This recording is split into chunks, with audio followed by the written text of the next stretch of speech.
자, 시작하겠습니다.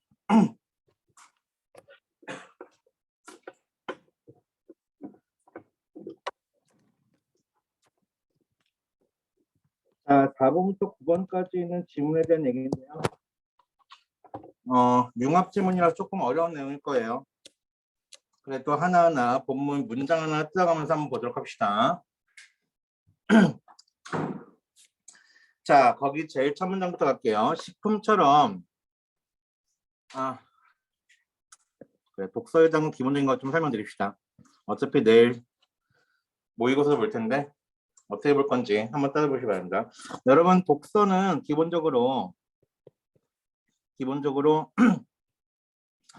한 5개 정도의 단락으로 출제가 되죠. 그죠? 그래서 1단락, 2단락, 3단락, 4단락, 5단락일 텐데 첫 번째 단락에선 주로 뭐에 대한 얘기를 합니까? 화제를 언급해 주게 돼 있어요. 그죠? 그 화제를 언급하는데 그 화제를 언급하면서 앞으로 어떻게 전개할 거다라고 하는 내용, 전개, 방향을 예측할 수 있게 첫 번째 단락이 구성이 돼요. 그 다음에 마지막 부분, 1단락 마지막 부분에서는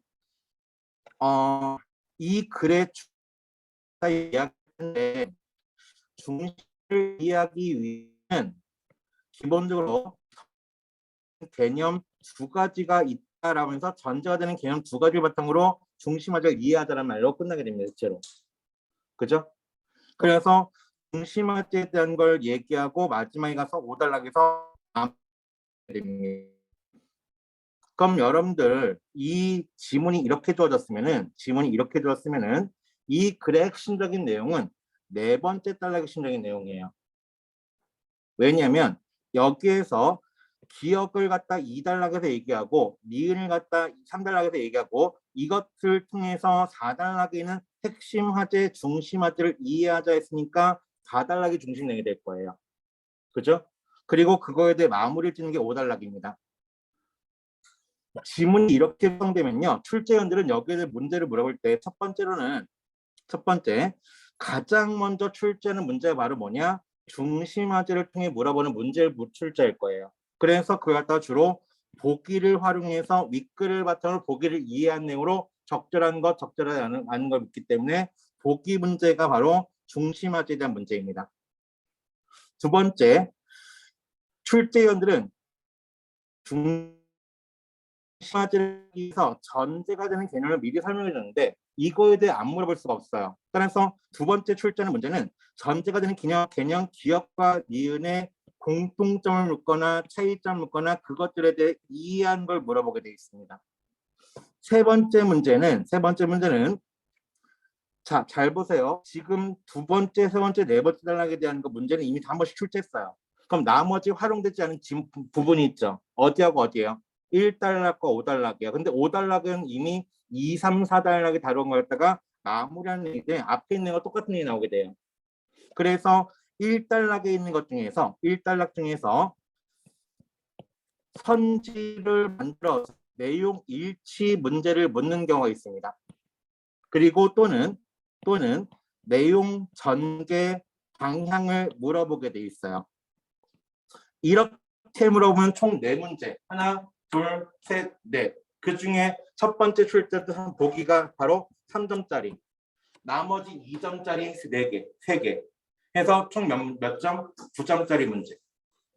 됐습니까? 또는 내용 전개방 안 물으면은 이걸 물어봐요. 어휘.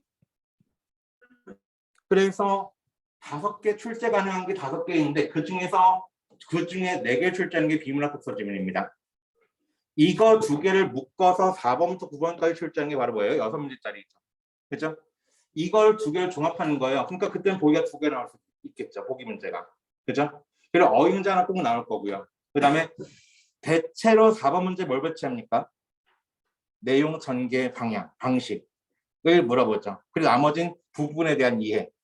따라서 여러분들 비문학 독서가 어떻게 출제되는지를 미리 확인하시고 들어가면은 효과적으로 읽을 수 있어요. 그럼 여러분들 독서 지문 읽을 때 여러분이 가장 중점적으로 읽어야 될 부분은 어디야? 4단락을 가장 중점적으로 읽어야 돼. 그치? 그리고 나서 이 4단락을 이해하기 위해서 우리가 필요한 전제가 되는 개념이 무엇인지 갖다 기억과 내용을 통해서 확인하셔야 돼요. 2, 3문단에서. 됐습니까? 1문단은 그것에 대해서 이 글을 끌고 나가기 위해서 어떤 화제를 얘기할 거야? 앞으로 어떻게 전개할 거라는 걸 물어보는 얘기하는 거니까 화제와 내용 전개 방향에 대한 얘기를 할 수밖에 없어요. 됐습니까? 따라서 여러분 중점 읽어야 될 건 2, 3, 4단락입니다. 이해됐죠? 여기까지. 자, 그럼 이제 우리가 읽을 때 기본적으로 독서지문은 문장을 읽어내셔야 돼요. 문장. 근데 문장 읽을 때 여러분들 문장을 이해하는 것과 그것을 갖다가 현지화시키는 것은 달라요. 문장을 이해하면 여러분들 어떻게 읽으면 되냐? 주어하고 목적어, 서술어를 통해서 그 문장의 의미만 파악하면 돼. 이건 이해야. 근데 풀이를 위해서는 선진화는 이 내용을 묻는 게 아니야. 그럼 선지화될 때, 문제화될 때 어떻게 물어보냐? 문장과 문장의 연결고리를 통해서 그 의미가 무엇인지를 파악하는 게 중요해요. 이해하는 것과 의미 파악은 달라요. 이해는 이것은 이런 뜻이구나라는 걸 이해하고 넘어가는 거야. 근데 의미 파악은 여기에 어떤 게 숨어있고 이걸 통해서 어떻게 연결되어서 이렇게 만들어진 걸 따지는 거야. 이해됐습니까? 그래서 여러분들 문제 풀 때하고 여러분들이 분석할 때는 공부 방식이 달라져야 돼요. 문제는 최단 시간에 많은 정보를 확인한 다음에 적응시키면 되는 거야. 근데 분석은 그렇게만 하고 넘어가면 큰일 나요.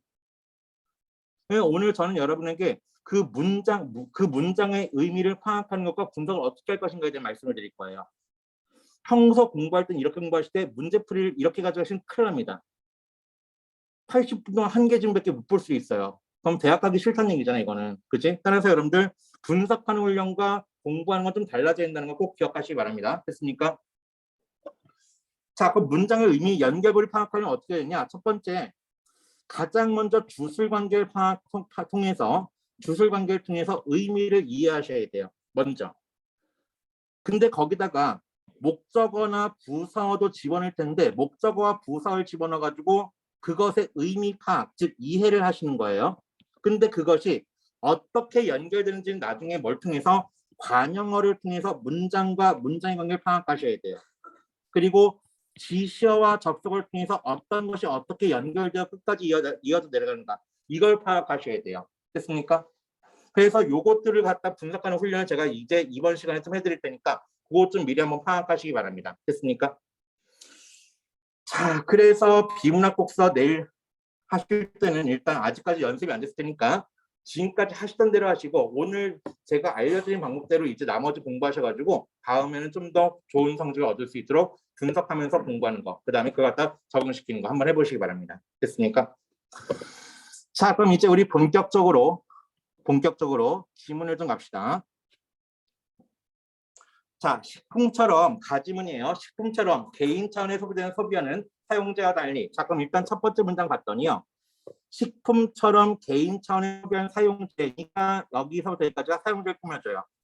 그죠? 그럼 사용자는 개인 차원의 소비하는 겁니다. 그것의 사례가 뭐가 되는 거죠? 식품이 되는 거죠. 그죠? 그것과 달리니까 이제 뭐에 대한 얘기? 차이점에 대한 얘기를 할 거예요.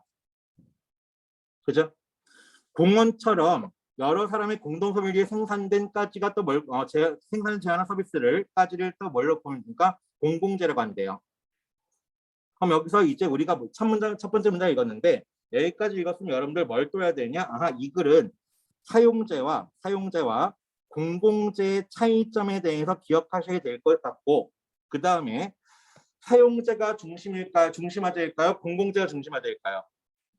대체로 달리라고 하는 부정적인 표현 나오면 앞에 거보다는 뒤에 훨씬 더 중요한 내용이 되는 거죠. 따라서 공공재가 이 글에서 좀 더 중요해 다뤄지는 화제가 되겠구나라고 정리하셔야 돼요. 됐습니까? 그럼 여기서 이제 여러분들 머릿속에 공공재와 사용재의 차이점에 대해 정리하셔야 되겠다라는 걸 머릿속에 정리해 놓으셔야 됩니다. 됐습니까? 자, 공공재에 대한 정의는 다양하지만 공급 주체에 따라 규정되는 것은 아니며 대안한 서비스 자체 성격에서 규정된대요. 자, 여기서 방금 읽었던 문장 형광펜 봅시다. 공공재에 대한 정의는 공급 주체에 따라 규정되는 건 아니며 제한한 서비스 자체 성격에서 규정된대요. 따라서 방금 읽었던 문장은 여러분들이 알고 있듯이 A는 B가 아니라 C다 문장입니다. 공공재에 대한 정의는 공급 주체에 따라 규정되는 것이 아니며 B가 아니며 재환합사 자체의 성격에 따라서 규정된다 C다가 되는 거죠. A는 B가 아니라 C다라는 문장은 여러분들 항상 선택지에서 왜곡할 때 선지 왜곡 문제를 뭐라고 할 수 있습니까? 꼭 주의해서 보셔야 됩니다. 됐습니까? 자, 어쨌거나 공공재에 대한 정의는 재화나 서비스 자체의 성격에서 규정된답니다. 됐습니까? 여기까지. 그럼 계속 첫 번째 문장부터 두 번째 문장까지 멀쩡히 이어졌습니까? 공공재라고 하는 것이 문장들 간의 연결고리가 되는 거죠. 그렇죠? 연결고리 공공재. 따라서 이 글의 중심 화제가 뭐가 되더라? 공공재가 된다라는 것을 다시 한 번 더 확인할 수 있겠습니다. 됐지요? 여기까지. 그죠? 자, 정부의 공공재 정책은 공익을 목적으로 하는데 그럼 역시 또 공공재에 대한 얘기를 할 거예요. 이거야. 역시 계속 공공재에 대한 얘기를 하고 있습니다. 정부의 공공재 정책은 공익을 목적으로 하는데 공익이 무엇인가에 대해서 실체설과 과정설이 있대요. 그럼 여러분 머릿속에 이 글은 또 실체설과 과정설에 대한 얘기를 할 거니까 지금까지 계속 공공재에 대한 얘기를 하다가 첫 번째 문장부터 세 번째 문장까지 공공재에 대한 얘기를 하다가 갑자기 실체설과 과정설에 대한 얘기를 하고 있어요. 따라서 우리는 실체설과 과정설이 좀 더 중요한 내용이 되겠구나라는 것을 끌고 나올 수 있겠습니다. 그럼 이제 지금까지는 실체설과 과정설에 대한 얘기를 한 번도 한 적이 없죠. 그죠? 그럼 이제 뭐에 대한 얘기를 할 거야? 실체설이 무엇인지 과정설이 무엇인지를 얘기할 거예요. 잘 보세요. 실체설과 과정설 통해 설명하고자 하는 건 뭐죠?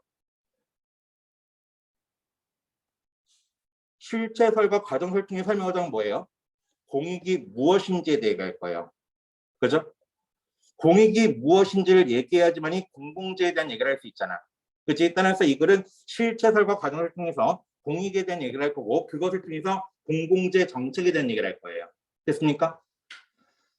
자, 그럼 이제 우리는 실체설과 과정설 두 가지를 얘기할 텐데 먼저 실체설은 언급한 설을 나올 수밖에 없어요. 됐습니까? 먼저 실체설을 얘기했으니까 실체설은 사회에서 합의된 절대적 가치, 예를 들어니까 예시관계예요. 예를 들어 공익이라고 보는 입장이래요. 즉 사회에서 합의된 절대적 가치를 갖다가 공익으로 본대요. 실체설은 이 말은 사회에서 합의된 절대적 가치가 있을 거란 얘기가 되는 거죠. 그죠? 과정설은 공익과 특정 실체 연결 부정했대. 여기서 이 공익과 부특정 실체 연결을 부정했다고 하는 것은 앞에 있는 아이고야 야 너 좀 떠라. 앞에 있는 사회에서 합의된 절대적 가치랑 같은 말이 공익과 특정 실체 연결을 얘기하는 거죠. 그죠? 사회에서 합의된 절대적 가치가 공익과 특정 실체가 절대적 가치에 그것의 연결을 부정한대요. 따라서 과정설은 그런 절대적 가치는 없다라고 얘기하는 겁니다. 그죠? 부정하고 공익을 발견해가는 의사결정 과정에서 적절한 절차를 중시한대요. 그럼 여기서 과정설은 절대적 가치가 있다 없다. 없다는 얘기지. 그치? 그걸 갖다 뭐라 했다고요? 공익과 특정 실체 연결을 부정했다 얘기했어요. 됐습니까? 즉 절대적 가치가 없다는 말은 공익과 특정 실체 연결은 없다는 말과 똑같은 말인 거야. 됐지? 여기까지. 자, 그 다음 단락, 그럼 첫 번째 단락까지 읽었더니 여러분 우리가 해야 될 것은 공공재란 무엇인지에 대한 얘기를 했고요. 그죠? 그 다음에 공공재 정책을 위해서 공익이 무엇인지에 대해 얘기할 건데 공익은 과정설과 실체설이 있다 얘기했어요. 실체설은요, 절대가치가 있다 얘기했고요. 과정설은요, 그런 것은 없고 그 과정에서 공익이 무엇인지 결정하는 과정에서 의사결정 과정이 중요하다 얘기했던 거예요. 됐죠? 근데 거기서 의사결정 과정에서 적절한 절차가 중요한 거야. 됐습니까? 자, 그럼 이제 그 다음 단락입니다. 두 번째 단락. 어떤 공익이 다른 공익과 서로 공존하기 어렵거나 적절한 절차를 거치더라도 서로 공존하기 어렵다는 얘기는 실체설에 대한 얘기죠.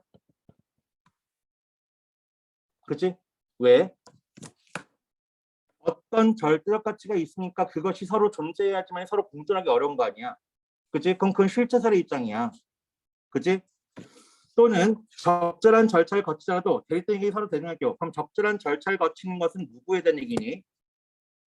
과정설에 대한 얘기지. 그치? 적절한 절차를 거치더라도 대립되는 서로 대등할 경우에 정책 딜레마에 빠지기 쉽대요. 그럼 이제 또 갑자기 여기서 뭐에 대한 얘기를 했냐? 정책 딜레마라고 하는 게 새롭게 튀어나왔습니다. 그럼 정책 딜레마가 뭔지에 대해 또 설명해 주겠지. 그치? 지금 보시면요. 문장 진도에 본 거 보시면요. 앞에서 추상 설명하고 그거에 대한 구체적 설명, 추상 설명에 대한 구체적 설명, 이렇게 추상과 구체적인 게 계속 왔다 갔다 합니다. 그러면서 점점점 핵심 화두를 파고 들어가는 거예요. 그렇죠? 그럼 정책 딜레마 빠지기 쉽대요. 그럼 정책 딜레마는 비교 불가능한 가치나 대안에 대해 어느 하나의 대안을 선택하면 선택되지 않은 대안이 주는 기회 현실이 크기 때문에 선택이 곤란한 상황이래. 아씨 어렵다. 뭔 말이야 이게. 야 간단하게 해서 정책 딜레마는 선택이 곤란한 상황을 얘기해. 그냥 이렇게 이해하시면 되고요. 중간에 있는 말 뜻을 잘 보세요. 야 비교 불가능한 가치나 대안에 대해 비교 불가능한 가치는 당연히 실체설에 대한 얘기지. 그치? 그리고 그것에 대한 대안은 과정설에 대한 얘기지. 그치? 어느 하나의 대안을 선택하면은 선택되지 않은 대안이 주는 기회 손실이 커요. 그래서 이것도 결정하지 못하고 저것도 선택하지 못하는 상황에 빠져 있는 것들이 뭐라 부른다? 정책 딜레마라고 얘기한다. 간단하게 얘기하면. 그렇죠? 이런 상황이 지적될 경우 그럼 이런이 지시하는 게 뭘까요? 지시를 통해서 앞에 나온 말 끌고 나와야 되는데 이런 지시하는 건 뭐야?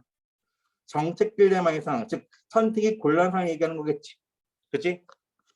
이런 상황이 지속될 경우 정책 집행의 지연이나 논란이 심화되어서 사회 전체 비용이 증가한대요. 야, 그럼 사회 전체의 비용이 증가하는 건 좋은 거야, 안 좋은 거야? 안 좋은 거지. 따라서 얘는 문제점에 해당이 됩니다. 야, 문제점이 언급되면 늘 항상 반드시 꼭 그것에 대해 해결책이 나와줘야 돼. 반드시 다시 한번 얘기할게요. 그래서 문제점이 언급이 되면은 거기에 대해 왜 그런지 원인을 밝히고 그것에 대한 해결책이 나와줘야 돼. 근데 지금 문제점은 정책 딜레마에 빠지면 사회적 비용이 증가한다 라고 했잖아. 그치? 그럼 해결책은 뭐니? 정책 딜레마에 빠지지 않으면 돼. 그치? 그럼 정책 딜레마에 빠지지 않으려면은 공익이 뭔지를 빨리 결정해주면 돼. 그치? 또는 빨리 결정하거나 또는 빨리 적절한 절차를 밟으면 돼. 그치? 따라서 해결책은 실체설과 과정설이 서로 다른 이야기를 할 거야. 그죠? 실체설은 뭐라고 하겠어? 공익이 절대적 가치니까 그 절대적 가치가 무엇인지 빨리 찾으려 얘기할 거야. 과정설은요. 빨리 어떤 것이 가장 적절한 절차를 밟았는지를 따져야 되는 거죠. 두 가지 얘기할 거예요. 그죠? 여기까지 여러분 추측할 수 있는 거죠. 그죠? 자, 그것을 바탕 이제 그 다음 문제 갔더니 자, 그래서 정부는 정책 대응에서 와서의 방법을 꾸준히 선택해왔대요. 이게 바로 뭐에 대한 얘기야? 해결책에 대한 얘기야. 해결책을 꾸준히 탐색해왔대.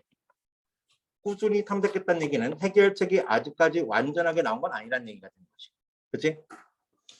그래서 또 합리 모형은 이놈의 지문은 개념 간의 관계가 너무 복잡해요. 먼저 합리 모형은 정책 목표와 수단 사이에 존재하는 인과관계 적절성 등을 확보해서 딜레마 상황에서 최적의 대안을 선택할 수 있다고 설명한대요. 그럼 일단 합리 모형은 인과관계의 적절성을 확보하면 딜레마 상황에서 최적의 대안을 선택할 수 있다고 설명한대요. 그러기 위해서는 충분한 시간, 예산, 정보 등이 의사결정자에 주어지면 모든 가능한 대안을 검토할 수 있으므로 합리적 결정할 수 있다는 거랍니다. 해결책 중에 하나는 뭐야? 합리 모형이야. 그지? 만족 모형은 합리 모형이 전제하는 상황은 오지 않아. 그럼 합리 모형이 전제하는 상황이 뭐겠니? 충분한 시간과 예산과 정보 등이 의사결정에 주어지는 것이 합리모의 견제하는 상황이겠지. 그치? 그런 것은 오지 않기 때문에 최적 수준의 결정보다는 최적 수준의 결정은 합리모의 것을 이야기하네. 그치? 만족할 만한 수준의 결정을 강조한대요. 됐습니까? 선택상의 논리 의사결정의 신속한 결정은 그 결정의 도덕적 특성이나 논리적 특성을 무관하게, 자 여기 형용편이요.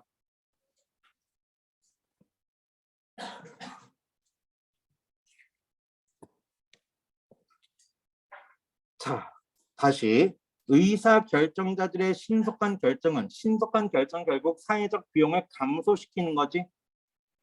그치?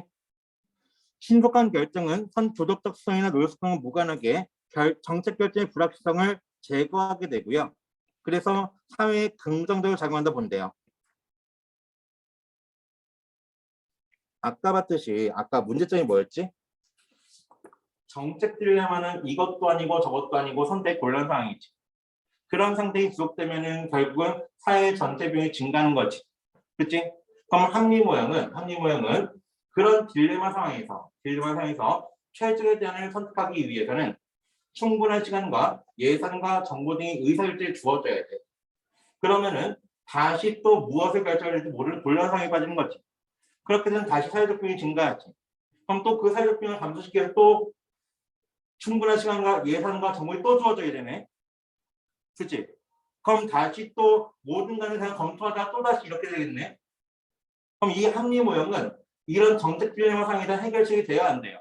해결책이 될 수가 없어요. 그렇기 때문에 만족모형에서는 야 그런 건 없으니까 당연히 만족할 수준에서 결정하자 라고 하는 거야. 그치?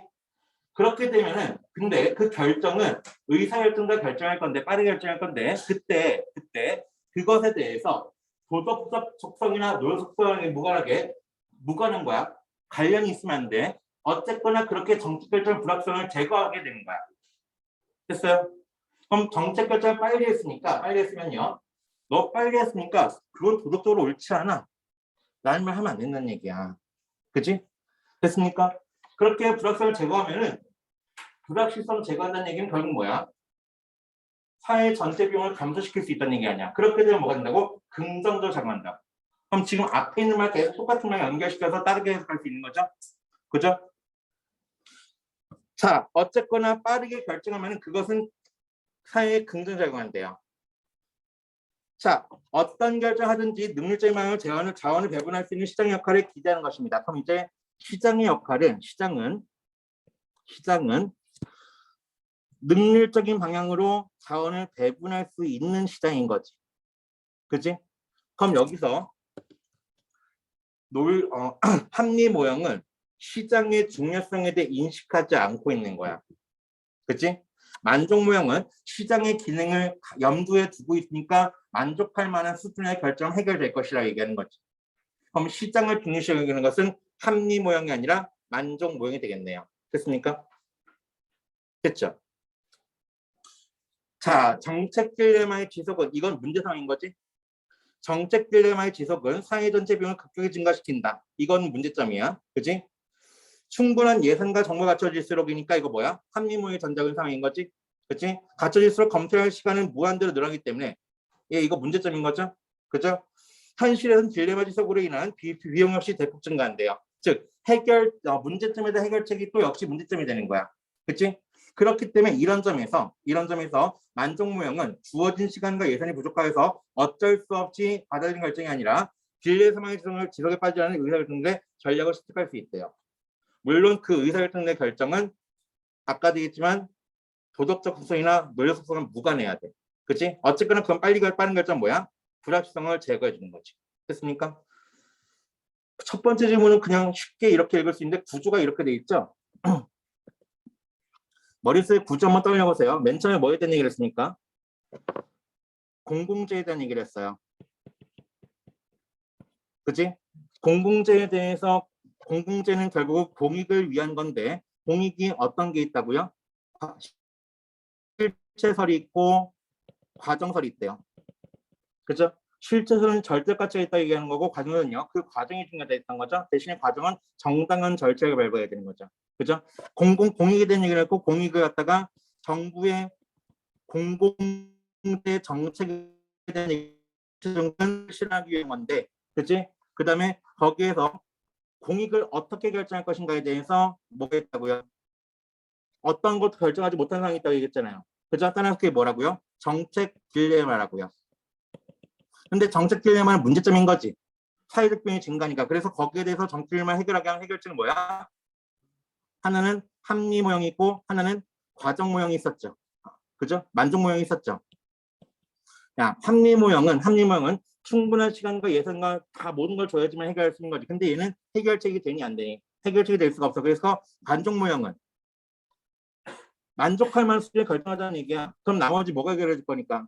시장이 해결해 줄 거니까. 그지? 그리고 맨 마지막 네번 단락은 앞 단락에 있는 내용을 갖다 총 정리한 것이니까 별로 필요가 없는 거죠.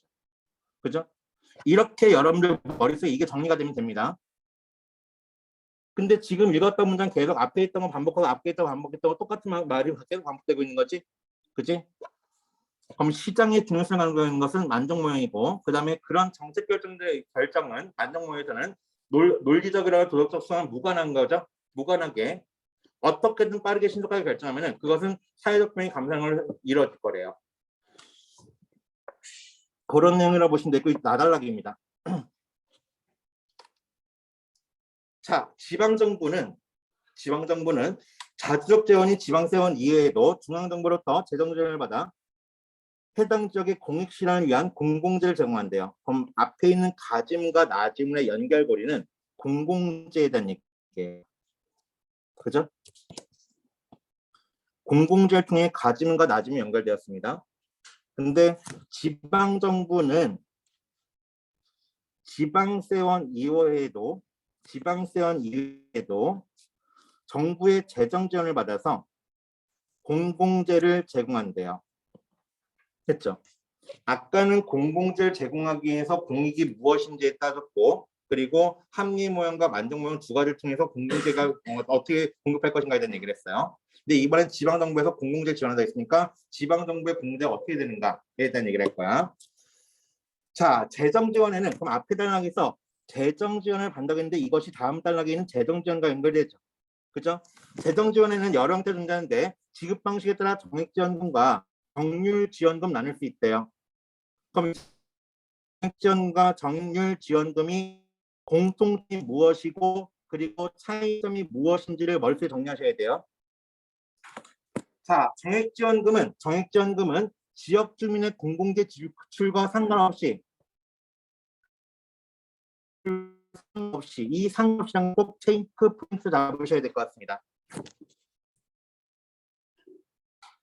일정 금액을 지원하는 데 반해서 정률 지원금은 공공재의 단위당 비용에 대해서 일정 비율 형태로 지원한대요.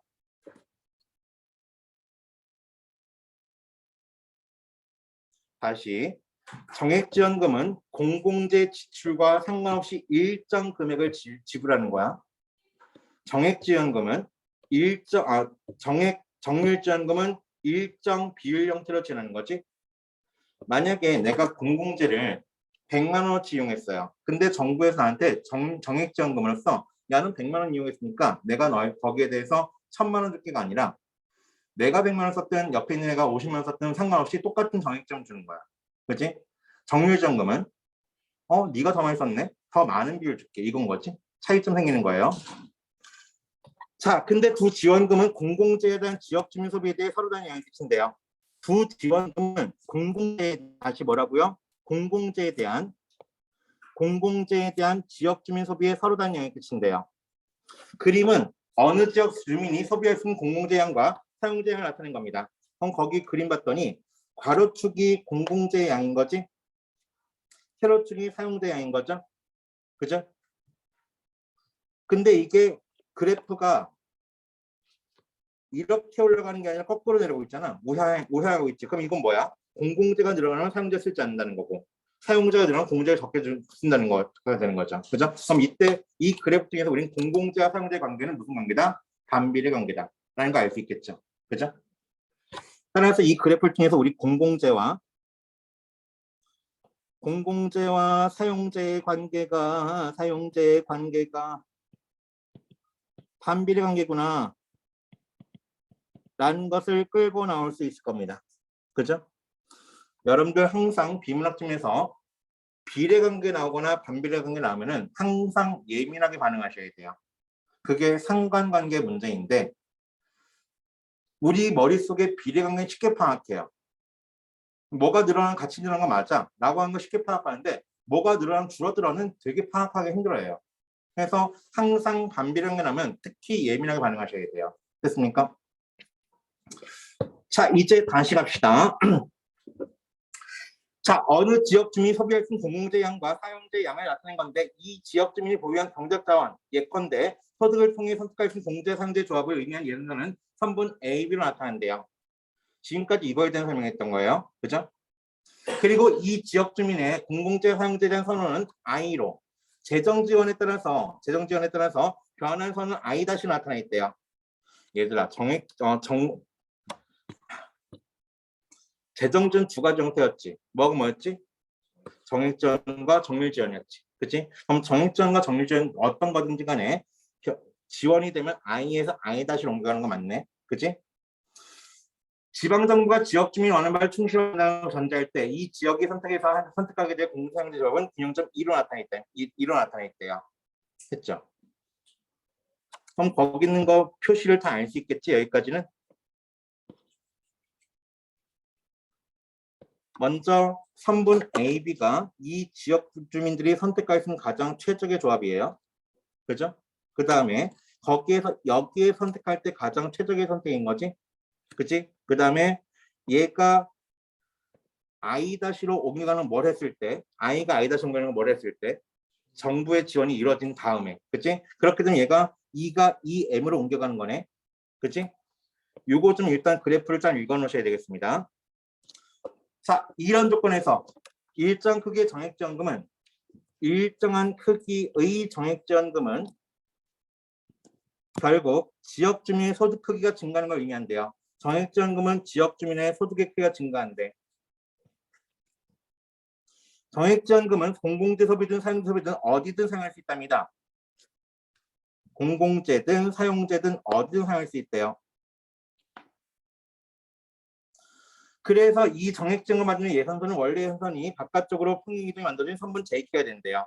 야, 그럼 여기서 공공재 선분 AB가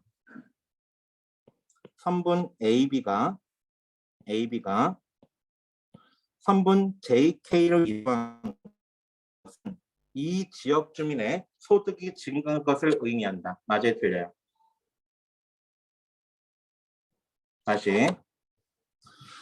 선분 AB가 선분 JK로 변한 것은 이 지역 주민의 소득의 크기가 증가한 걸 의미한다. 맞아요, 틀려요? 맞는 말이지? 왜? 선분 AB가 JK를 이용했다는 것은 정액지원금이 지급되었다는 얘기가 되는 거지. 근데 아까 정액지원금이 지급되었던 것은 소득의 크기가 증가한 걸 의미한다 얘기했으니까 같은 말인 거지. 그치?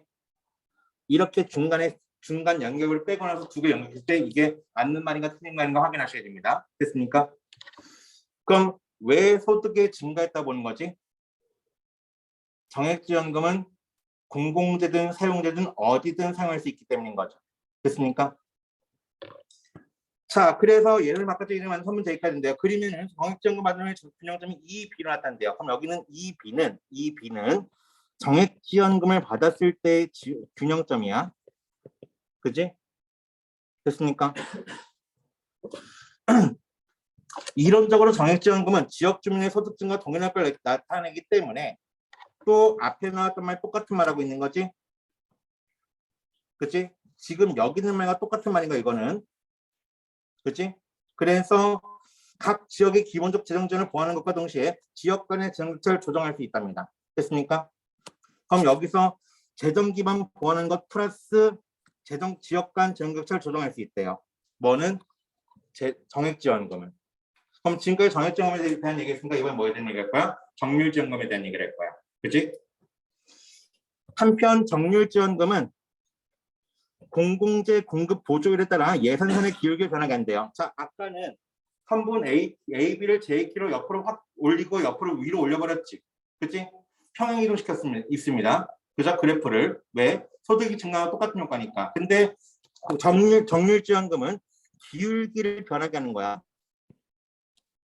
됐습니까? 기울기 변하게 해요. 그럼 이제 거기에서 그래프가 이렇게 만들어진 것, AG로 만들어진 것이 바로 정률지원금이겠지. 그치? JK는 당연히 정액지원금에 대한 얘기고 정률지원금 기울기를 크게 만든 거야. 그럼 여기서 왜 위쪽으로 안 올라가고 옆에 이쪽으로 온 것 같지?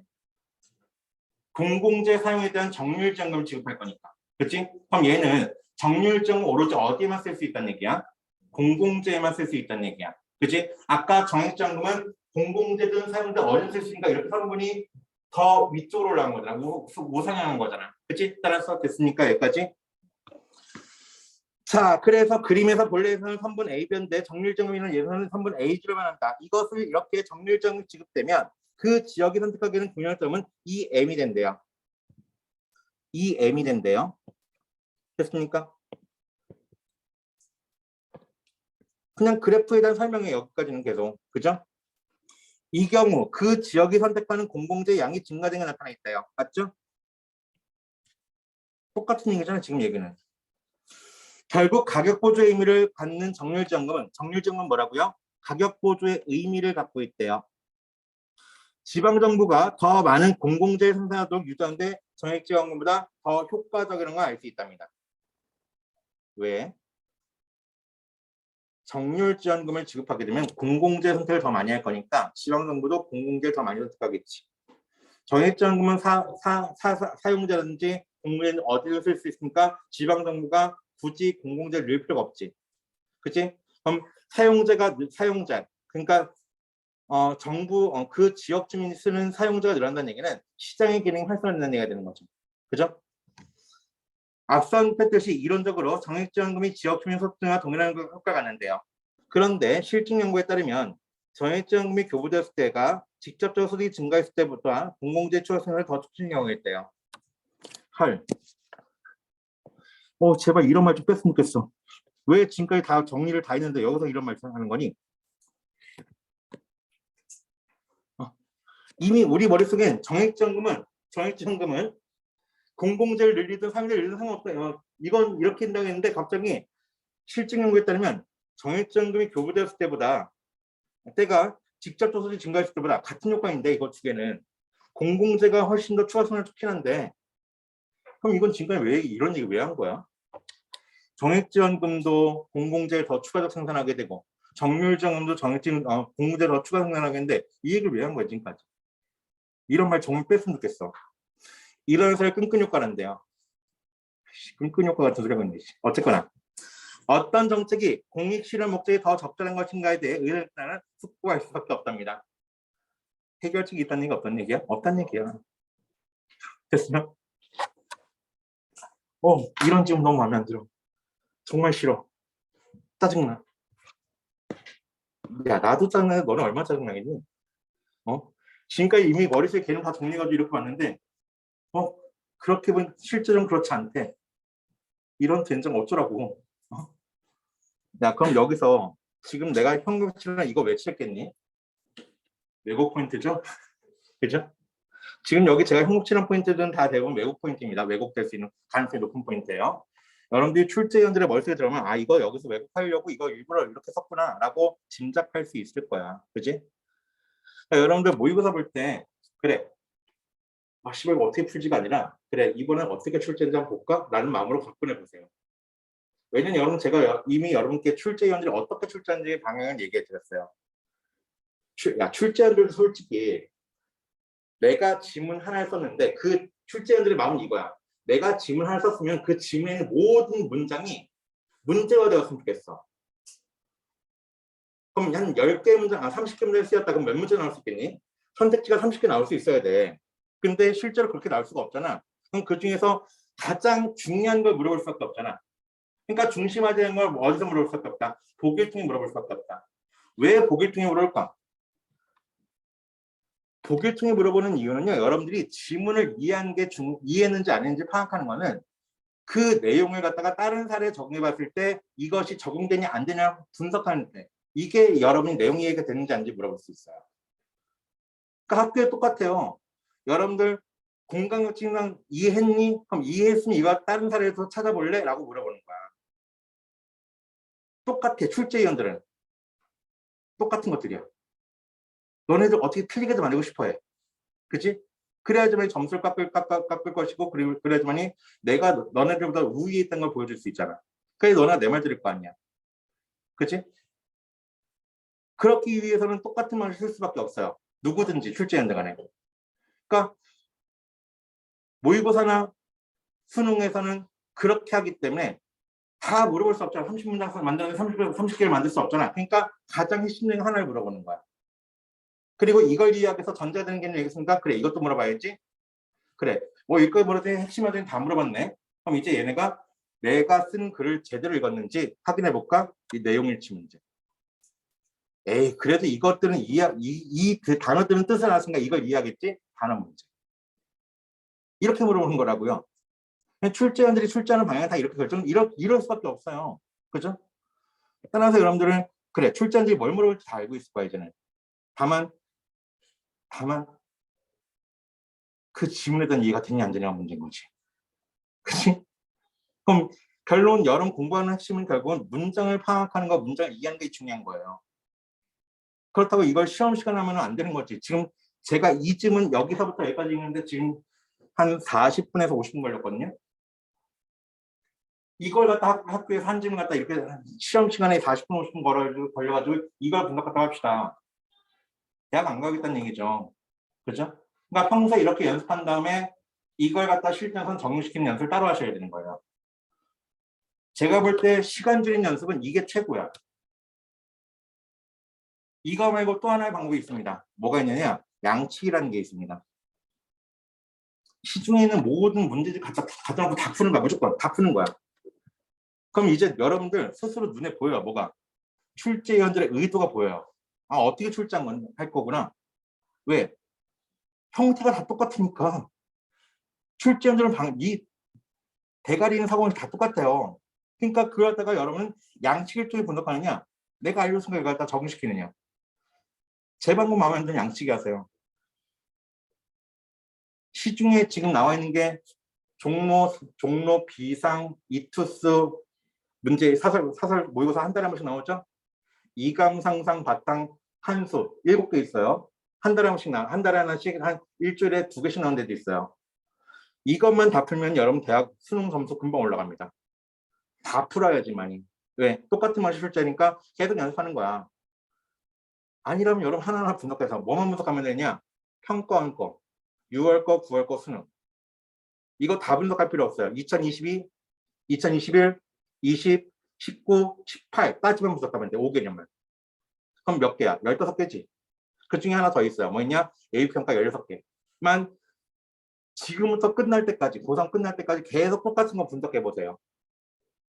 그럼 출제위원들이 어떻게 문장 왜곡하려고 어떻게 만드는지, 선택지를 어떻게 왜곡하는지, 문장과 문장의 연결 어떻게 만들어지는지 다 확인할 수 있어요. 어떻게 자신하냐고요? 예, 제가 그렇게 가르쳐 왔으니까요. 제가 20년 동안 그 짓을 해왔거든요. 근데 여러분들은 네가 떠먹어줘야지 왜 내가 해? 라고 하는 거잖아. 그치? 내가 떠먹어줘봤자 너네가 안 씻고 뱉어버릴 수 있잖아요. 그죠? 전 지금 다 차려가지고 여러분 앞에 갖다 놨는데 이제부터 자 이제 네가 숟가락 떠서 내 입에 넣어봐 라고 하는 상태야 지금. 그치? 근데 그건 내가 해줄 수 없잖아. 내가 어떻게 여기는 지금 여기만 해도 6명인데 어떻게 해줘? 갖다 줬으니 너네가 먹어야지. 그치? 야 그래도 내가 너네한테 얘기하잖아. 야 밥 먹을 거니까 숟가락 갖다 놔. 는 내가 안 시키잖아. 어? 내가 너네한테 물어보지. 뭐 먹고 싶니? 시험 보면 어디에요? 라고 물어보잖아. 어? 야 이제 숟가락 갖다 놔. 밥 다 됐어가 아니잖아. 그치? 그럼 내가 다 차렸으면 이제 너네가 떠먹으면 돼. 왜 안 떠먹니? 문제조도 안 풀고. 혹시 지난주, 지지난주에 들었던 문제 다 푸신 분? 그렇죠. 감사합니다. 나는 왜 밥을 왜 샀을까? 그 시간에 잠이나 잘 거예요. 그럼 이렇게 이토록 피곤하지 않을 텐데. 야, 1번 갑시다. 4번 문제. 자, 가나에 대한 설명 가장 적절한 것은 1번 가는 정부와 사회의 상호작용을 바탕으로 공공재와 상제의 적절한 조화가 좀 뭔 헛소리야. 1번 지워야 되겠지, 그지? 2번이요. 나는 중앙정부와 지방정부의 차이점을 중심으로. 야, 난 지금까지 중앙정부가 뭐라고 했는지 하나 들은 적이 없는데? 2번 지워야죠, 그죠? 의사결정자의 역할 구분하니? 어떻게 달라져야 되는데? 중앙정부는 사용자를 늘리고 지방정부는 공제를 늘리나? 3번이요. 나는 정책에 따른 효과를 바탕으로 정책 결정이 지역사회의 공공생산에 미친 영향. 야, 정책에 따른 효과라고 했는데 정책에 따른 효과 뭐야? 나중에 나왔던 정책이 뭐 있었니? 정액지원금과 정률적금이 있었지. 그치? 그거에 따라 정책 결정이 무엇을 주냐에 따라서 지역사회 공공생산에 미친 영향. 맞지? 그럼 다 3번이네. 4번. 가와 나는 모두 정책을 평가할 방법에 대해 논의하면서 정책 결정 모형의 장단점. 야, 가에서는 합리 모형과 그 다음에 만족 모형에 대한 얘기를 했는데, 그치? 그래 놓고는 장단점에 대한 얘기를 했었지, 가는. 근데 나는 그런 게 없었잖아. 그럼 4번 지워야 되겠고, 5번이요. 가나 모두 정책 결정 시 고려할 요소를 분석하며 정치 효과의 극대 3번. 다른 거 안 읽을래?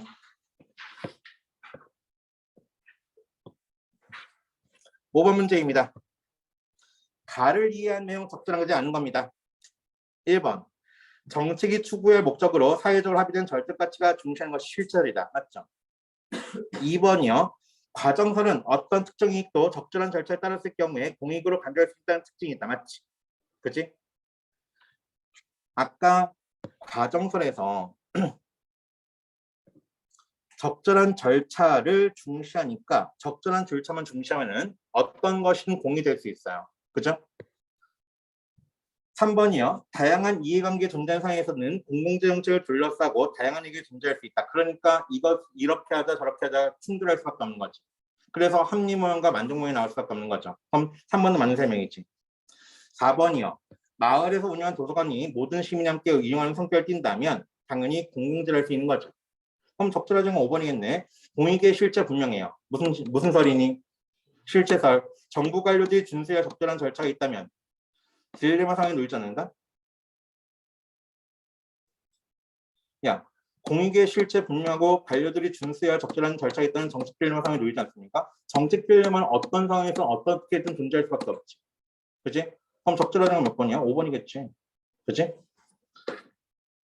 정책 딜레마는 야, 공익의 실체가 분명하더라도 이거 말고 또 다른 공익이 있을 수 있잖아. 그럼 얘네들 사이 어떤 게 더 중요한지 따져야 될 거 아니야. 그치? 그렇게는 늘 딜레마 상황에 빠질 수밖에 없어요.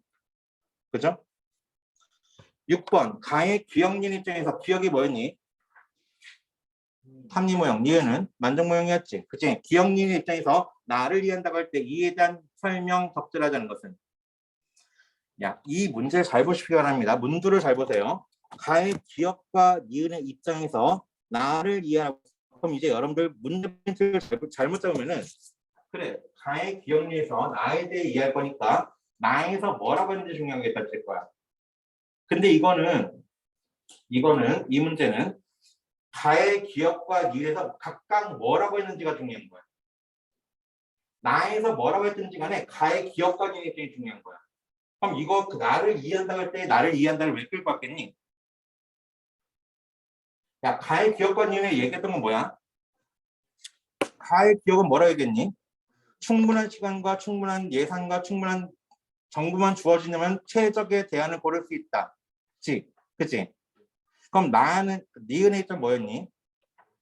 야, 그런 건 없어. 만족할 만한 수준에 결정하면 돼. 그럼 나에서는 정액지원금 줄 것이냐 정률지원금 줄 것이냐 둘 중 하나겠지. 그치?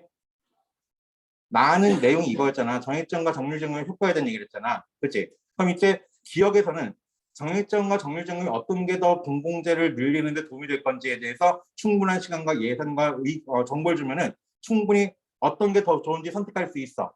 라고 할 거고 니은은 야 그런 건 없어. 그러니까 일단은 우리가 지금 현재 만족할 만한 수준을 결정하면 돼. 라고 얘기할 거잖아. 그럼 나는 신경 쓸 필요 없어. 나는 신경 쓸 필요 없다고요. 대신에 선지에서 그 나의 내용을 끌고 나오겠지. 대신에 문제풀이 기준 어디 있는 거야? 기업과 니은의 입장이 있는 거야. 그치? 자, 기업 봤더니 중앙정부의 정책 목표가 무엇인가에 따라 지원금 지급 여러 방식을 다양하게 사용할 수 있기 때문에 딜레마 상에서 의사결정자들은 최적의 대안을 찾는다. 야, 한미 모형 무조건 최적의 대안 찾을 수밖에 없지. 그치? 그럼 중앙정부는 정액지원금을 줄 것인가 정률지원금 줄 것인가는 공익을 위한 거잖아. 어쨌거나. 그치? 공익을 위한 거니까 정책 목표가 무엇인가에 따라 지원금 지급 방식을 다양하게 사용할 수 있어요. 맞죠? 따라서 딜레마 상에서도 의사결정 최적의 대안을 찾기 위해 노력할 거야. 그래서 요구하는 게 뭐야? 충분한 시간과 예산과 정보를 달라고. 그치? 그럼 니은가 봐. 기억이야, 기억 2번. 중앙정부가 지원금 지급 방식에 따른 효과에 대해 충분한 정보를 가지고 있지 않다면 딜레마상이 지속되더라도 시간과 예산 추가로 투입하여서 정보를 수집해야 돼요. 왜? 그래야지만 최적의 대안을 고를 수 있으니까. 그럼 2번도 적절한 내용이겠지. 기억의 입장에서는. 그치? 니은이요. 니은은 만족 모형이야. 딜레마 상황을 해소하려면 지원 지급 방식에 대한 도덕적 가치에 도출한 것보다 지원금 지급 방식에 따른 실증 효과를 인과적 도출하는 게 더 중요하대요. 야, 아까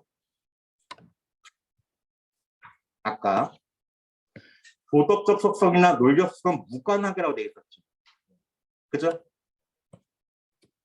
요거를 따진다면은 거기 3번에서 딜레마 상황에서 하려면 지원금 지급 방식에 대한 도덕적 가치를 도출하는 것보다 그럼 도덕적 가치를 도출하는 게 중요하다는 얘기네.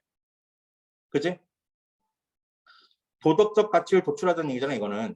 근데 아까 뭐라고 했어? 도덕적 가치가 무관하게라고 했잖아. 그치? 그럼 6번 문제에다 하면 3번이겠지. 니은의 입장은 전혀 다른 거잖아. 그치? 그래 인과적으로 도출한 건 누구 거였니? 합리 모형은 인과관계의 적절성을 확보하자겠지.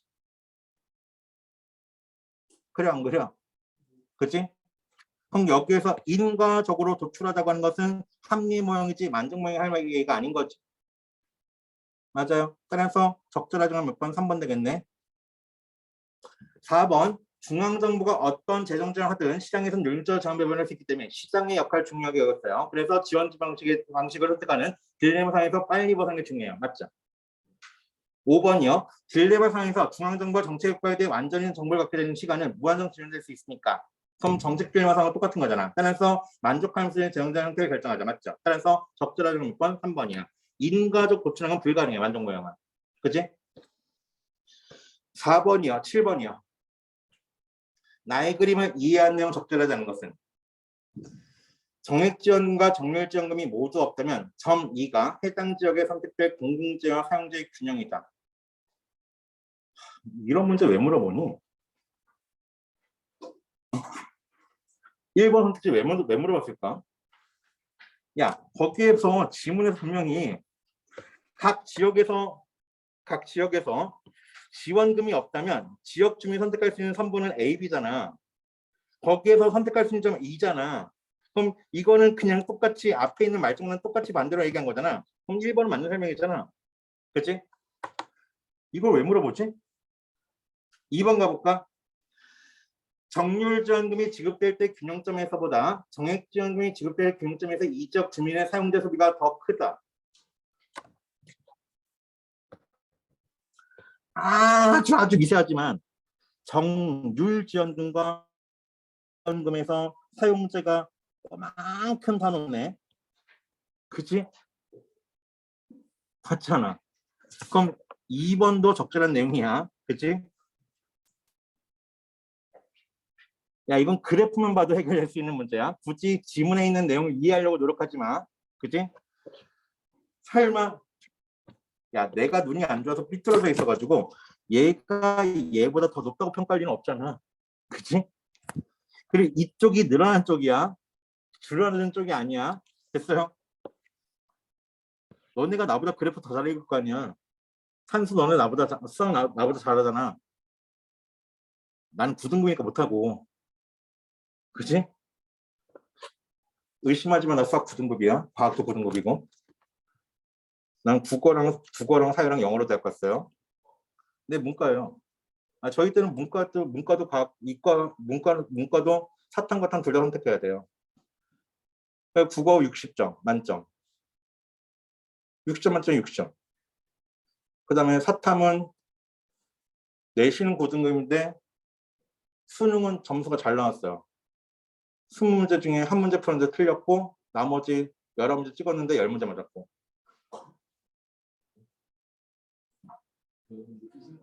안 풀었어. 내가 어떻게 풀어 그거를. 도형 계산은 사푸심으로 길이 재고 딸깍딸깍 해가지고 그 다음에 요만큼 쪄서 그래 이 정도겠지. 내가 계산한 건 이거밖에 없어요. 전에 한번 얘기하지 않았나? 1, 2, 3, 4, 5, 6 해가지고 땡땡땡 101번째 행의 합을 구하시오. 시간은 많고 공간은 넓고 할 일은 없고 쓰면 되죠. 쓰죠. 그리고 다 더하면 되지. 계산했죠. 답이 있는 거야. 아싸. 그럼 나는 일단 수업은 40점 만점 중에 20문제인데 한 문제 풀었어. 그치? 그럼 최소한 2점 확보잖아. 그치? 아싸. 그럼 내가 제일 먼저 확인할 문제 뭐겠니? 얘겠지. 그치? 그래서 딱 수능 끝나자마자 나와가지고 거기 답줄 나와주는데 받았더니 제일 먼저 본 게 그거겠지. 틀렸어. 난 수학 빵점이구나. 근데 점수 나왔더니 20점이야. 내가 친 게 이렇게 많이 맞았단 말이야? 여러 개 찍어서 10개 맞았어요. 우와, 대박. 그 다음에 저희는 이제 사탐 3점, 과탐 3점이니까 60점 만점이에요. 사탐 만점이고, 당연히. 과탐은 이제 내가 찍으면 되죠. 그죠? 30점 중에 몇 점 나올 것인가? 일단 기본적으로 빵점 계산하고, 점수 계산하고. 그리고 나중에 성적표 나왔을 때 플러스만 하면 되잖아. 처음에 마이너스 될 일은 없잖아. 그치? 그래서 플러스 15점. 오우씨, 대박. 30개 찍어서 15개 맞았어요. 아니, 내신이 고등급이라 내신이. 내가 수학을 어떻게 알아? 그래서 의외로 과탐 30점 중에 15점, 수학, 수리 영역 40점 만점에 20점. 와, 빵점에서 45점, 35점 더 나온 거야. 만점 기대했던 외국어는 옆에 놈이 제 책을 많이 그만 다 틀렸어요. 특기평가에서. 왜 하필은 제 책을 왜 그 특기평가할 때 하는 거야? 좀 참든가. 그래가지고 40점 만점 중에 39점. 해서 언어 60점, 사탐 30점, 과탐 15점, 수리 20점, 외국어 39점. 예, 이거 했더니 꽤 좋은 대학 갈 수 있는 점수더라고요. 근데 아까도 했던 수리하고 과학의 내신이 9등급이니까. 그리고 영어는 제가 2학년 때까지 9등급이었는데 3학년 때부터 공부해가지고 3학년 때 1등급인데 2학년 때까지 9등급이니까 평균 4등급. 내신은. 왜냐면 제가 고등학교 2학년 때까지 영어를 하나도 몰랐어요. I'm a boy, you are a girl 이거밖에 몰랐고 I'm going to school 이거밖에 몰랐거든요. 근데 내가 가만히 2학년 겨울방학 생각해보니까 내가 대학 갈 생각이 뭘까? 그래, 국어랑 사회만 가지고 대학 가자. 근데 국어랑 사회만 가지고 대학 가는 데가 없어. 그렇다고 지금 내가 겨울방학 수학을 하면 내가 수학이 오를까? 그럴 리가. 그럼 3년 동안 올랐겠지. 그냥 수학 버리고. 수학 버리니까 당연히 과학도 버리고. 그럼 내가 남은 거 하나는 좀 살려야겠구나. 영어. 그냥 국어, 영어, 사회만 가지고 대학 갈 수 있을까? 일단 한번 비워보자. 나머지 특기 가지고 한번 가보자. 아니, 영어에 올인했죠, 겨울방학 동안. 왜 국어랑 사회는 워낙 잘했으니까. 재수없지. 그래서 얘네 점수 합쳤더니 강시로선 꽤 높은 대학 갈 수 있었어요. 이 수능 점수는 제가 알기로는 그때 4위권 대학까지 갈 수 있어요. 진짜. 서울에 있는 4순위 대학까지 갈 수 있어요. 수능 점수, 내신만 붙어주면. 내신만 붙어주면. 근데 문제는 내신이 안 따라주잖아. 내신 한 번 내 갔던 거죠. 근데 그때 찍기 주문이 다 맞아가지고 로또가 안 맞아. 어느 날 저한테 이제 꽁돈이 생긴 거예요. 5만 원.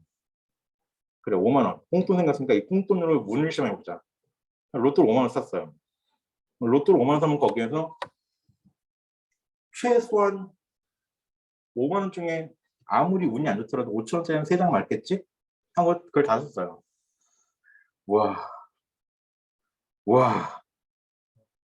하나도 안 맞았어. 야, 심지어 어떤 로또 용지는 거기 45, 그러니까 번호가 1번 45번까지잖아. 그럼 내가 5,000원어치 산 거기 번호가 최소한 6개씩 5개니까 30개잖아. 그치? 그 중에 하나는 나올 수 있잖아. 하나도 안 걸렸어. 그 수학하고 과학에서 찍기는 다 써서 그래요. 근데 저는 대학 가는 건 운칠기삼이라고 생각합니다. 운이 더 높아야 돼요. 그러니까 기술은 다 똑같아, 너네. 대신에 그날의 찍기 운이라든가 컨디션이라든가, 야, 정말 운이 안 좋아가지고 아침에 교통사고 났어. 그럼 걔는 대학 못 가는 거야. 어? 기술은 다 30까지 다 맞춰놔야 돼. 나머지 대학 가는 건 70%야. 옆에 놈이 나보다 운이 좋았다. 그래서 1점이 더 맞았다. 그럼 얘가 대학 가는 거야. 내가 얘보다 운이 하나 더 좋아. 그냥 내가 찍은 게 우연히 1점이 더 높았어. 그럼 내가 1등급 되는 거야. 얘들아, 대학 가는 건 등급이 가는 게 아니야. 점수 1점이 너네 대학을 방학교를 결정해요. 야, 서울대 합격한 애하고 고대 합격한 애하고 몇 점 차이겠니? 1점 차이야. 진짜. 안 그래? 심지어 내신 더 점수 빡세지. 0.1점 차이지. 그러니까 너네 학교 선생님들이 너네 줄 세려고 4점, 3점, 2.7점, 2.8점, 2.9점짜리 이렇게 쭉 늘어놓는 거잖아. 그렇지? 0.1점 된 등급이 갈리는 거죠. 거기다가 만약에 다 동점이야. 다 동점이야. 그럼 뭘 가지고 따지겠니? 생일이 늦은 애. 빠른 년생 애들이 대학 가는 거예요. 그렇게 되면. 그럼 너는 엄마한테 원망할 거야? 왜 나를 왜 3월 달에 나가지고 나 2월 달에 나왔으면 내가 대학 갈 수 있는데 라고 할 수 있다니까. 이거 정말 운이야. 야, 정말 대학은 정말 동점자가 진짜 수없이 많이 나올 거 아니야. 전국 대학 입시를 보는 사람이 한 50만 명 정도 되니까. 50만 명 중에 동점이 있을 거 아니야. 그럼 걔는 구분해야 될 거 아니야. 어떻게 구분해? 국어, 영어, 수학 순서대로 얘기하는 거야. 너네 성적표 순서대로 얘기하는 거야. 맨 처음에 뭐부터 나오니? 도덕, 윤리. 그렇지? 윤리 점수 높은 애가 제일 일단 우선이에요. 왜? 교육적인 애를 뽑아야 되니까. 너네 성적표 순서가 그거야. 그 순서대로 여러분 등급이 나뉘는 거예요. 됐죠? 그 다음에 국어, 영어, 수학 이렇게 나뉘잖아. 국어 이렇게 있잖아. 그거 순서야. 근데 그거 다 똑같아. 심지어 인성 적성 다 똑같아. 다 똑같아. 그걸 뭐 생년월일. 너네 몇 년생이지? 어? 94년생? 2004, 2004년생이야? 2004년생. 야, 그럼 2005년생도 있을 거냐, 지금. 그지? 그럼 2005년 2월 28일생이 제일 유리한 거야. 그러니까 걔는. 물론 거기까지 동점자가 있을 리가 없겠지. 그래서 대학은 그렇게 기준 마련해야 돼요. 동점자는 어떻게 풀을 거다라는 걸 다 미리 마련해야 돼. 진짜라니까? 뭐하다 여기까지 왔니? 아, 몇 수학 점수. 아, 너네 나보다 3분 잘 읽을 거 아니야. 그래프. 그지? 다시 원래 들어와서. 야, 3번. 7번에 3번. 공공재의 소비는 정액지원금이 지급되면 지급 이전보다 3분 ZZB만큼 늘어난대. ZZB만큼 늘어난대. 맞지? 그치?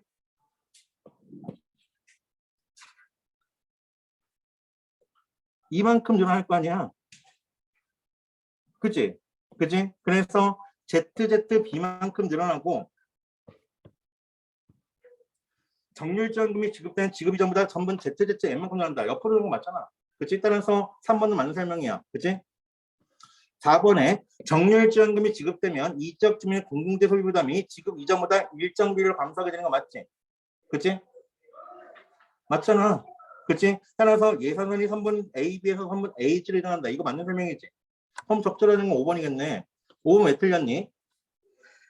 점 2B에서 2B는 뭐야? 정액지원금이 지급된 상태인 거지. 그치? 2B에서 공공재 소비 수준은 점 2M에서의 공공재 소비 수준보다 낮으므로 맞지? 정률 지원금이 지급되면 ZB에서 ZM만큼 소득 금액이 감소한 효과를 갖는다? 야, ZB의 ZM은 뭐야? 공공재 비율가 아니야? 적절한 5번. 됐습니까? 8번. 나와 보기를 관련자 이해 안내 적절한 겁니다. 적절한 걸 묻고 있네요. 야, 땡땡 지역 주민소득이 10억 원 늘었을 때는 1억 원 정도만이 추가적 공공재업에 투입되는 데 비해서 해당 지방에서 10억 원의 정액지원 교부되었을 때는 2억 원이 추가적 공공재업에 투입되었대요. 야, 이 보기 문제는 잘 봐. 지금 거기 7번 문제가 그래프에 대한 문제였던 거지. 그렇지? 그래프에 대한 설명이 여기부터 여기까지니까 다 물어봤네. 그럼 여기까지 언급되지 않은 건 이거네. 지금 거기 4번, 5번, 6번 문제를 잘 보시면요. 각 단락마다 하나씩 물어본 거 확인할 수 있을 거예요. 그죠? 그럼 물어보지 활용되지 않은 질문 여기밖에 없는 거야. 그치? 내가 얘기했지. 각 단락마다 한 문제씩 나올 수밖에 없다고. 그치? 그럼 이제 8번 봤더니 10억 원이 늘어났을 때보다 정액지원금이 교부되었대. 그랬더니 공공재 공급이 2배 늘어났대. 22억 원 늘어났대. 그럼 맨 마지막 단락 가지고 얘기한 거 아니야? 그치? 그럼 그거 가지고 문제 풀어보면 되지. 1번. 복귀의 사례는 지방정부의 공공재 생산 유도에 지역주민소득의 직접 증가보다 정액지원금이 더 효과적을 보여준다. 아까 맨 마지막 단락에서 이렇게 얘기했잖아. 정액지원금이 교부되었을 때가 직접적으로 소득 증가했을 때보다 공공재 추진이 더 촉진시키는 거 있다. 이거에 대한 설명이 이거잖아. 이건 사례지. 그치? 그럼 답이 1번이지. 됐어요? 나머지 9번은 어휘니까 제가 따로 안 물어볼게요. 설명 안 할게요, 이건. 됐습니까? 그러니까 여러분들 독서지문 읽을 때 그냥 너무 어렵다 생각하지 마시고 기본적으로 이거를 기억하시면 돼요, 여러분들. 어쨌거나 국어는 그것이 문학이든 독서든 화작이든 엄면 일단 제외할게. 문학, 독서, 화작은 무조건적으로 뭘 읽을 수밖에 없냐? 문장을 읽을 수밖에 없어요. 문장을 읽을 수밖에 없어요. 근데 문장을 읽는데 그 문장을 이해했냐 묻는 게 아니야. 여러분들에게 수능 출제위원들은, 평가위원들은 이해했냐 묻는 게 아니라 이해를 바탕으로 이것의 의미를 파악했니를 물어본다고요. 그래서 여러분들이 자주 들었던 말 중에서 행간을 읽어라 라고 하는 거 있잖아. 그게 바로 의미를 파악하는 거예요. 근데 문장 이해는 글의 기본적인 요구사항이야. 그러니까 여러분들이 주어랑 목적어랑 또는 부사어랑 서술어를 통해서 그 의미를 이해하는 건 맞아요. 기본적으로. 근데 여기서 끝나면 안 된다는 얘기야. 여기서 하나 더 들어가서 그 의미를 파악하라는 얘기는 그 뒤에 숨어있는 게 뭔가를 따지자는 얘기예요. 그냥 여러분들 항상 읽기에서 추론을 할 수밖에 없다는 거예요. 근데 추론이라고 하는 게 여러분이 전혀 모르는 정보를 가지고 이 정보를 이끌어내는 게 아니라 주어진 정보에서 언급은 되었지만 표현되지 않은 것을 찾아낼 수 있니라고 물어보는 게 추론이라고요. 그래서 여러분들 읽을 때는 문장 읽을 때는 무조건적으로 주체를 먼저 따지셔야 돼요. 누가에 대한 거. 누가에 대한 거 따지고 누가 어떻게 왜 했는가. 또 이거 따지면 뭐니? 누가 뭘 언제 어디서 뭘 어떻게 왜 했는가 이거 따지는 게 육하 원칙이지. 육하 원칙은 내용 이해의 가장 기본적인 원칙이 돼요. 그리고 왜곡도 거기서 왜곡할 수밖에 없어. 그래서 누가에 대한 걸 왜곡하면 걔가 주체 왜곡이 되는 거야. 그리고 아까부터 계속 얘기했지만 지금 이 지문은 A와 B의 개념, 기억과 니은의 개념 이 두 가지를 공통 차이점 물어봤잖아요. 그럼 A에 대한 설명을 쭉 A라고 해놓고 선제해서 A랑 B를 연결시키면 안 되겠지. 아까 봤던 것처럼 한미모형에 대해서 인과적이라는데 만족말 가지고 인관계로 연결시킨 거. 그런 게 바로 뭐야? 부적절한 연결 문제야.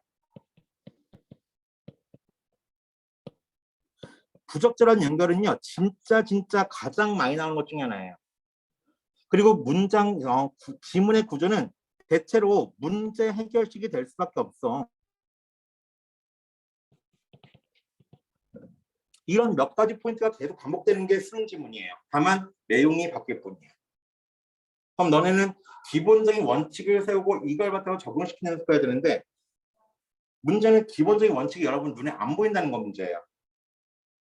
그럼 이거는 제가 아까 얘기했지만 이걸 하는 방법 두 가지겠지. 내가 알려준 거다 여러분이 적응시키는 방법하고 또 하나는 네가 알려준 거 내가 못 믿겠으니까 내가 스스로 많은 양을 풀어가지고 내가 스스로 파악해서 양치기를 한 다음에 내가 찾아낼게.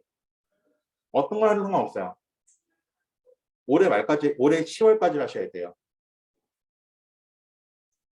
진짜라니까? 아니면 내년에 하셔야 돼요.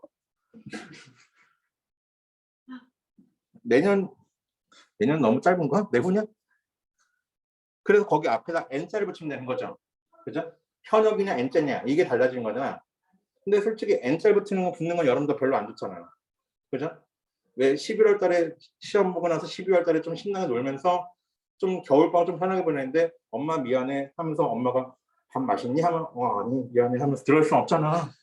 그치? 왠지 내가 웃으면 안 될 것 같아. 대학 떨어지면. 그치?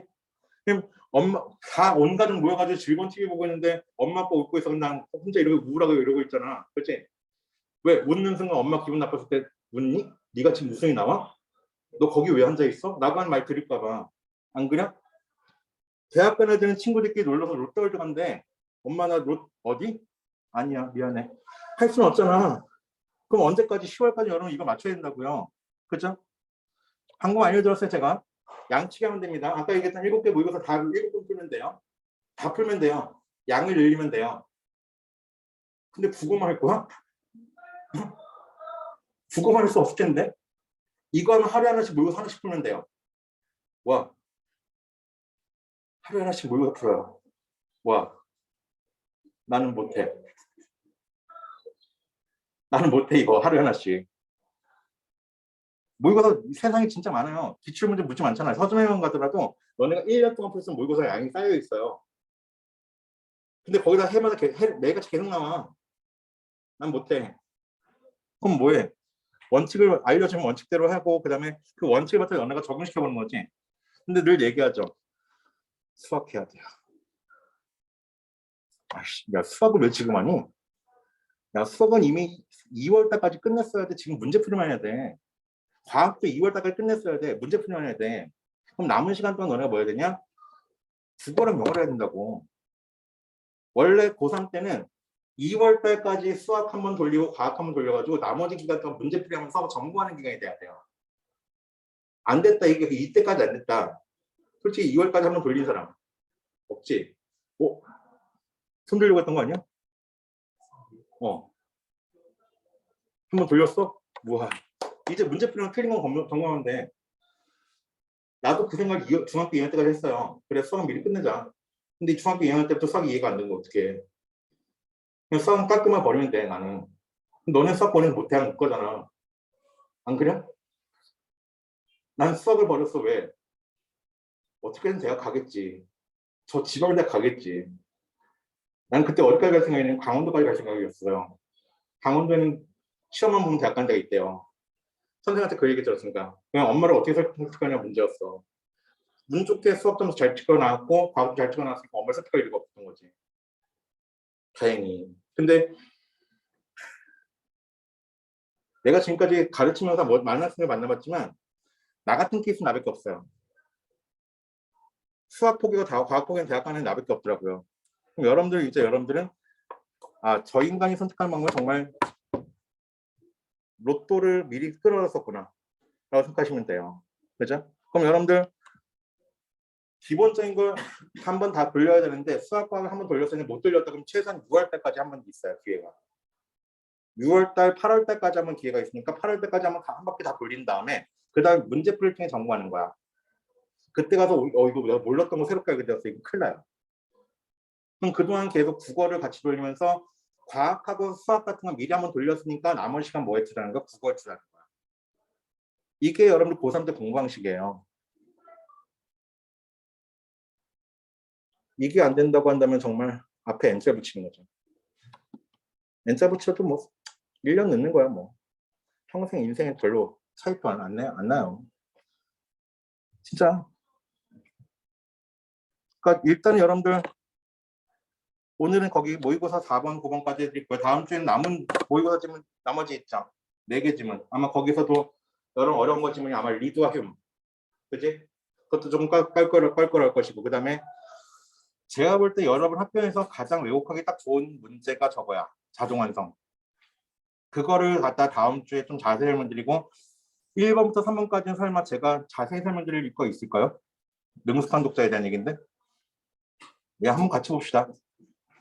그리고 다음 주에 부족한 지문은 저한테 미리 말씀하신 제가 설명드릴게요. 됐죠? 예, 오늘 여기까지 하겠습니다. 지금 몇 시지?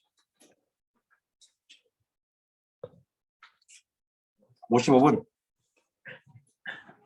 예, 오늘 여기까지 할게요. 고생하셨고 수고하셨고 우진아 오늘 여기까지 할게. 고생했습니다.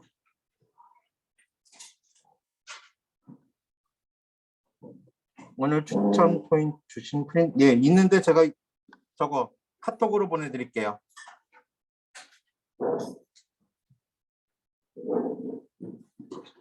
네, 수고하셨습니다. 고생하셨고 다음 주까지 그거 드린 거 문제 많이 풀어오시기 바랍니다. 아시겠습니까? 안녕.